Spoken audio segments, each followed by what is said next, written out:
అట్టహాస భిన్న పద్మజాండకోశ సంతతిం దృష్టిపాత నష్ట పాపజాలముగ్ర శాసనం అష్టసిద్ధిదాయకం కపాలమాలికంధరం కాశికాపురాదినాద కాలభైరవం భజే.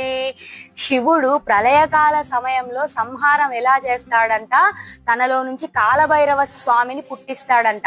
అలా బయటికి వచ్చినటువంటి కాలభైరవ స్వామి అట్టహాసం చేస్తాడంట, భయంకరంగా భీకరంగా వికటాట్టహాసం చేస్తాడంట. అప్పుడు భిన్న పగిలిపోతాయంట. ఏం పగిలిపోతాయంట?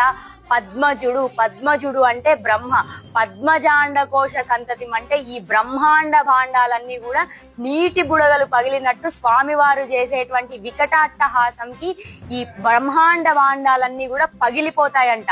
అట్టహాస భిన్న పద్మజాండకోశ సంతతిం స్వామివారిలో మిళితం అయిపోతాయంట. ఇక్కడే మనం సైంటిఫిక్ గా ఒకటి అర్థం చేసుకోవాలండి. స్వామివారి ఏం రూపం అని చెప్పారు? శ్యామకాయం ఆదిదేవం, నల్లటి శరీరంలో ఈ బ్రహ్మాండ భాండాలన్నీ కలిసిపోతాయన్నారు. సైన్స్ లో ఏమని చెప్పారు?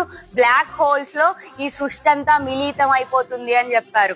ఎక్కడి కాలభైరవాష్టకము, ఎక్కడి సైన్స్ అండి? మన శాస్త్రంలోనే ఎంతో సైన్స్ చెప్పారు మన పూర్వీకులు.